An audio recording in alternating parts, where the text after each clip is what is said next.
दोस्तों, जय हिंद, जय भारत, वंदे मातरम। ब्रह्ममणि त्रिपाठी का नमस्कार स्वीकार कीजिए। आज आर्मी वर्स पंजाब पुलिस छोड़िए, पुलिस के ऊपर ये वीडियो है।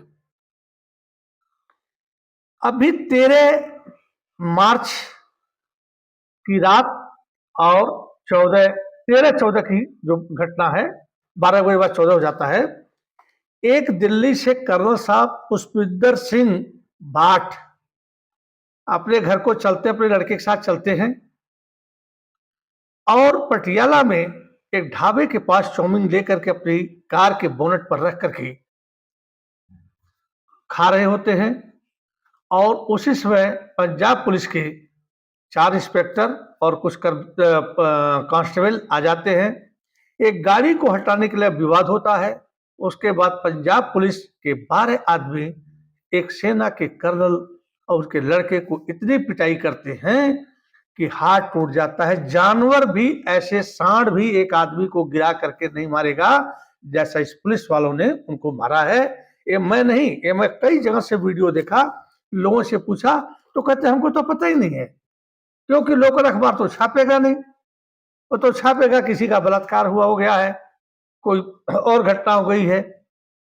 आज सेना की साख गिरती जा रही है। उस सेना की साख गिर रही है जिसने हमको 1947-48 में कश्मीर को पाकिस्तान में मिलने से रोक दिया। फिर भी पीओके उनके पास है। पाकिस्तान अधिकृत कश्मीर यूएनओ ने ऑब्जेक्शन कर दिया था, नहीं तो हमारी आर्मी जो है उसको भी ले लेती, जिसमें हमारे पहला परमवीर चक्र विजेता मेजर सोमनाथ शर्मा एक हाथ टूटा हुआ था और एक से स्टैंड था। तो ये बड़ी हास्यास्पद घटना है। हमारी आर्मी जो है नियर अबाउट 15 लाख है, 1.5 लाख के करीब एयरफोर्स है। देखिए, मैं खाका नहीं बताऊंगा, मैं उसमें पढ़ा है। तो हमारी तीनों सेनाएं जो बाहर के दुश्मन हैं, चाहे चारों तरफ जल मार्ग, वायु मार्ग, स्थल मार्ग से, हम जो 1 अरब 40 करोड़ जनता सो रहे हैं, जिसमें वो पुलिस वाले भी हैं, उनके परिवार भी है, ये सेना सुरक्षा देती है। और उस सेना के अधिकारी को, उनको जवानों को तुम जब होते हो पीट देते हो। वो कितनी तुम्हारे ही घर के अगल बगल के हैं, तुम्हारे ही साथी हैं, और उसके बाद जो है तुम्हारे अंदर इतनी भी शर्म नहीं आती है कि इतने सर्वोच्च जो है 26 जनवरी और 15 अगस्त को जो दिल्ली में परेड होती है, उस पर सेना की गाड़ियां चलती है, पूरा देश उनको सलाम करता है, और तुम जो है पुलिस वाले दारू के नशे में जाकर उनको पिटने लगते हो, वो भी अकेले पा करके। आज जमाना बदल गया है। यदि जनरल मानिक शाह होते, थिमैया साहब होते, तो आज देश का क्या नक्शा होता मैं नहीं कह सकता हूं। मानिक शाह पर मैंने वीडियो बनाया है। श्रीमती इंदिरा गांधी का आदेश मानने से इनकार कर दिया। उन्होंने कहा था कि मैं जीत लेना चाहता हूं, हार नहीं। अब मैं जवानों की लाश के शहादत पर जल नहीं रह सकता हूं। ये मेरा इस्तीफा है, स्वीकार कीजिए। और आज हमारे जनरल साहब लोग बैठे हैं, कुछ नहीं बोल रहे हैं, क्योंकि उनको तो सीडीएस बनना है, कहीं का गवर्नर बनना है, एमपी बनना है। ठीक है, हमारे रक्षा मंत्री, इतना बड़ा एक कांड चल रहा है, उनसे उनकी फैमिली मिलने जाती है तो मिलते हैं। आप तुरंत आदेश दीजिए, स्टेट पुलिस बड़ी है, ये रक्षा मंत्रालय बड़ा है, आपकी सेना को पुलिस पीट दी, ये बीबीसी लंदन डिक्लेयर कर रहा है। पाकिस्तान के, अगर यार आर्मी वाले का कुछ इज्जत नहीं, वहां की तो लोकल पुलिस मारती है, इनके पास तो कोई हिम्मत ही नहीं है। कल तो अटैक आराम से कर देंगे, और सेना दी ढीली पड़ गई तो फिर क्या होगा? क्या पुलिस, कोई भी पुलिस, पूरे देश की पुलिस, मैं कहता हूं, क्या पाकिस्तान आर्मी से या चाइना आर्मी से लड़ सकती है?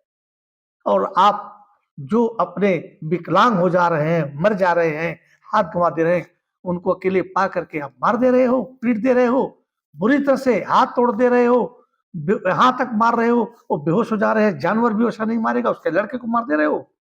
आपको तो, यदि वो कर्नल साहब जब ये मार रहे होते, मतलब बात बढ़ रही होती है, बोलते हैं मैं सेना का कर्नल हूं, तो तुम्हें तो सलूट मारना चाहिए। तुम कहते हो जाओ, तुम्हारे जैसे कर्नल हमने बहुत देखा, इतने मारते हैं। कि उसके बाद आइडेंटिटी कार्ड और मोबाइल भी ले लेते हैं। कहते जब जिंदा रहे तो आकर के ले लेना। कहते हम इनकाउंटर करके आए हैं। इनकाउंटर क्या है? एक पुलिस का आदमी, चाहे 8, 10, 12 कह लो, 2-4 कतली हो, ड्रग माफिया हो, बदमाश हो, भाग रहे हैं, उनको गोली मारना है। जरा इनकाउंटर करना है तो जाओ ना जम्मू कश्मीर में, पता चल जाए कितने बहादुर हो तुम, जो उग्रवादी पाकिस्तान से आते हैं, जिसको सेना रोज इनकाउंटर करती है। कहते हैं, मैंने सुना है दोस्तों, मैं जानता नहीं हूं, कि एक इनकाउंटर में 10 लाख रुपया मिलता है। 10 लाख के नशे में शराब पी करके और सेना के कर्नल को मार रहे हो। कहते हम इनकाउंटर करके आ रहे हैं, कहीं ऐसा ना हो कि तुम्हारा भी इनकाउंटर कर दे। देखिए कहां तक मन बढ़ता जा रहा है। किससे बात कर रहे हैं? सेना से। पुलिस को तो 10 लाख मिलता है, मुझे एग्जैक्ट पता नहीं है, लेकिन कुछ इनाम मिलता होगा प्रमोशन। लेकिन हमारे सिपाही और हमारे सब भीतर मिलकर के इतने इनकाउंटर करते हैं, आप लोग सुनते होंगे, उनको तो कुछ नहीं मिलता है, उनको तो सिर्फ सैलरी मिलती है, उनको तो ड्यूटी है यही काम करना, और आपका भी तो ही काम है, लेकिन आपको पैसा दिया जाता है, सेना को नहीं दिया जाता है। जब सेना में आपके घर का, मेरे घर का कोई भी भर्ती होता है तो सरकार की तरफ से वादा होता है कि आप जाइए सेना में काम कीजिए, आपके घर की रक्षा हम करेंगे। क्यों? वो तो लड़का चला गया। कोई भी प्रॉब्लम होगा तो पुलिस के पास जाता है, एसपी के पास जाते हैं, वहां से मतलब एक्शन होता है। यदि आपकी शादी हो चुकी है, आपकी पत्नी है, बच्चे हैं, उनके लिए सेंट्रल स्कूल बना हुआ है, आर्मी स्कूल बना हुआ है, उनका दाखिला होगा, फीस कम होगा। सैनिक वहां से जब चलेगा साल में एक बार तो उसको फ्री पास मिलेगा आने और जाने का, और जितनी बार वो उसकी छुट्टी बनती हो आएगा तो आधा किराया वो पेड करेगा रेलवे को। उसके माँ बाप का इलाज, उसकी बीवी का इलाज, उसके बच्चों का इलाज सेना अस्पताल में फ्री होगा। ये तो कॉन्ट्रैक्ट होता है, सैनिक जाता है। क्योंकि मैं जब था तो नेफा वगैरह से आने में 10 दिन लगेगा अपने घर, या 15 दिन लगेगा, या 5 दिन लगेगा, मुझे नहीं पता था।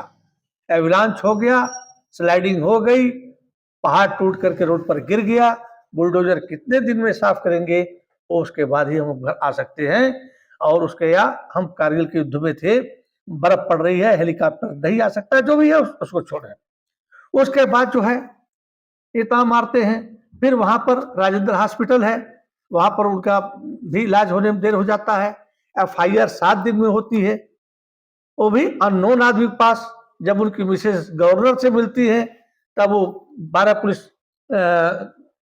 का नाम आता है, 7 दिन में वो सस्पेंड कर देते हैं। SSP नानक साहब, अरे हम कह रहे हैं कि जब, अच्छा CCTV फुटेज में सब कुछ है, लेकिन पंजाब पुलिस के बड़े अधिकारी उनको बचा रहे हैं।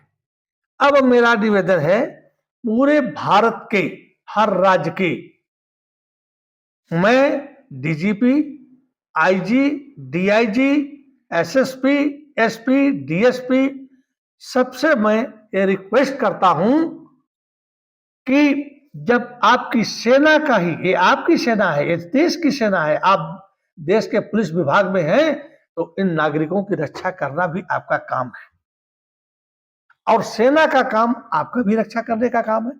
आप ही, आपकी जो रक्षा करती है उसी का भक्षण आप कर रहे हो। आप क्यों नहीं रूल पास करते हो? यदि किसी भी सैनिक के ऊपर किसी भी पुलिस वाले ने डंडा उठाया तो उसको नौकरी से तत्काल बर्खास्त कर दिया जाएगा। ये नहीं हुआ।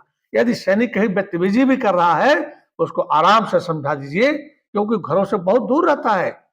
आपकी तरफ से नहीं कि बीवी बच्चों के साथ हो, उसको समझाइए, उसका कंप्लेन कर करके उसके यूनिट में भेज दीजिए, ना कि उसके मार पिटाई कीजिए। आप वर्दी में गुंडे नहीं हो, बहुत से ऐसे पुलिस वाले हैं, मैंने अपनी अयोध्या में ही देखा है, राम मंदिर उद्घाटन में बूढ़े बूढ़े को, एक इंस्पेक्टर साहब है, 3 स्टार है कि 2 स्टार है, मैं ध्यान नहीं आ रहा है, लेकिन वो बेचारे लंबे से हैं, हर मदद मांगने वाले को तो मदद कर ही रहे हैं, लेकिन जो मदद नहीं मांग रहा है उसकी भी मदद कर रहे हैं, यहां तक कि पाकिट से पैसा भी देते रहे।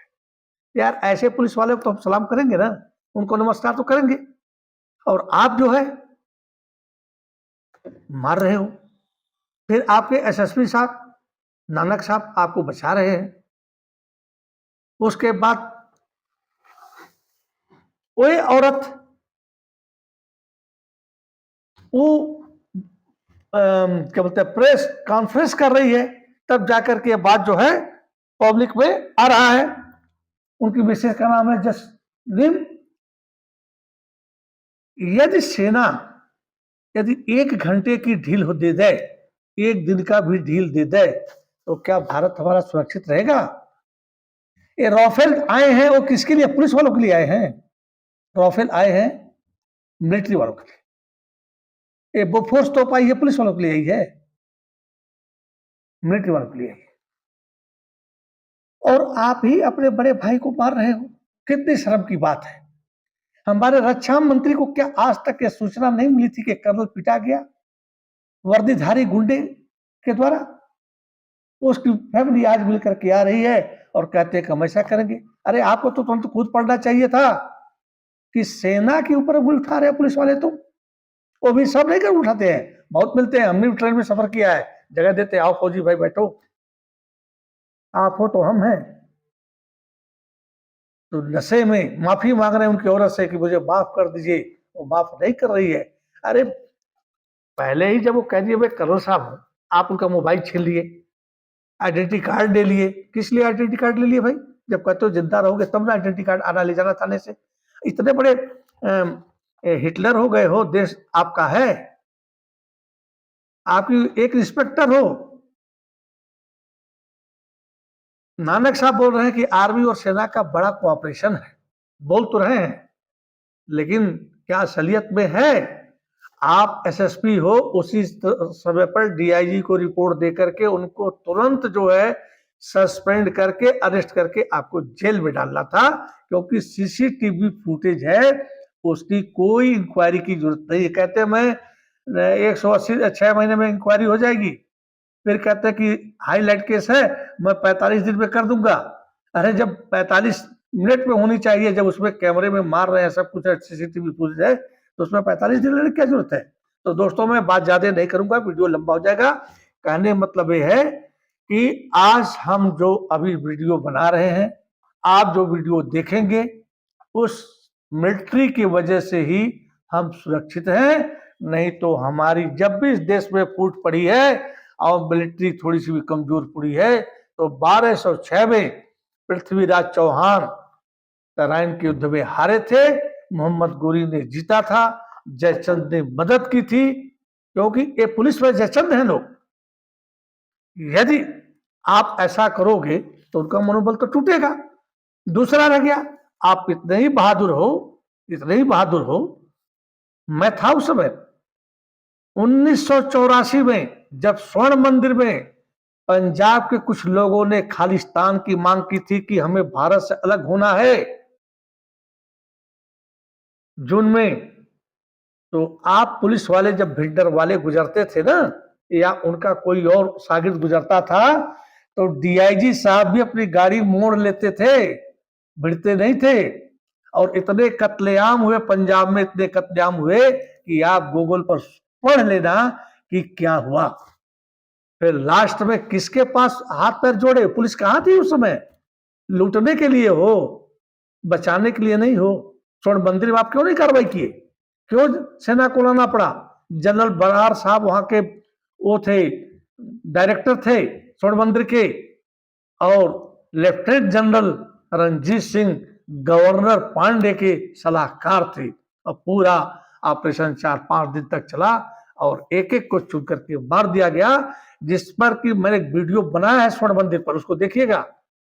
वीरेंद्र त्रिपाठी आप नाम लिखेंगे, टोपी लगा हुआ मेरा चेहरा जाएगा, स्वर्ण मंदिर पर देखेंगे। और उसके बाद जो है एक जनरल सुबेग सिंह थे। यहाँ पर नेतागिरी ऐसी होती है दोस्तों ना, जिससे कि बड़े बड़े अफसरों का और लोगों का भी मन टूट जाता है। इस भारत सरकार का जो कभी कभी रवैया होता है, झूठ मूठ में उनको फंसा करके, और कल रिटायर होना, आज उनको सेवा से निकाल देते हैं। फिर वो इतना दुखी हो जाते हैं कि उन उग्रवादियों से, भिंडर वाले से मिल जाते हैं, और लास्ट में वहां के लोगों को ट्रेनिंग दे करके, लेकिन फिर भी उसके अंदर दिल में है जगह, कहा सैनिकों को मारना नहीं, उनको पैरों में गोली मारना। और कितने सैनिक घायल हुए आप गूगल्स में पढ़ लीजिएगा। तो उस समय पंजाब पुलिस क्या कर रही थी, कहती, तो मैं इसीलिए कहता हूं डीजीपी महोदय से, आईजी महोदय से, एसपी से, डीएसपी से, एसएसपी से, कि आप अपनी पुलिस को ये आदेश दे दें कि फौजी यदि कुछ जा रहे हैं उनका सम्मान करो। ये उनका सम्मान करोगे तो देश बचा रहेगा। आज पुलिस के वर्दीधारी गुंडे 12 मिल करके कर्नल को मार दिए, ये बीबीसी से न्यूज चल रही होगी। अब बीबीसी न्यूज चला होगा तो पाकिस्तान क्या कह रहे हैं, यार ये तो अपनी रक्षा नहीं कर पा रहे हैं, पुलिस वाले कूट रहे हैं दबा करके, ऐसे बहुत से फौजी मार दिए गए हैं, ये पुलिस गुंडागर्दी करती है और उनके अफसर एक्शन नहीं लेते हैं। चाइना कहेगा, अरे तो क्या गलवान घाटी की बात कर रहे हो, वो तो इतने कमजोर है कि अपने ही पुलिस वाले को नहीं मार पाते हैं, तो तुमको कहां से मार पाएंगे यार, उनको मारने को ताकत ही नहीं है। और उनका मनोबल बढ़ेगा और तुम्हारी धरती पर, हमारी धरती पर जब आ जाएंगे ना तो हमारे मुंह में जो है डंडा डाल के हमको मारेंगे और फिर आईजी, डीआईजी और मंत्री और संतरी कोई रहेगा नहीं। यह देश जो है 1206 में गुलाम हुआ था और 1947 में आजाद हुआ है। हम बहुत साल तक, 742 साल तक हम गुलाम रहे हैं।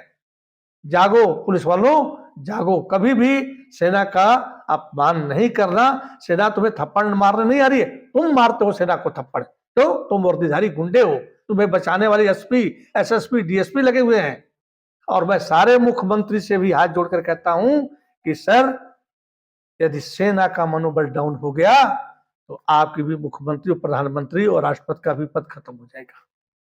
तो उनकी सुरक्षा का भार भी आपके ऊपर है और आपकी सुरक्षा का भार आपकी सेना के ऊपर है। इसी के साथ जय हिंद, जय भारत, वंदे मातरम। थैंक यू दोस्तों।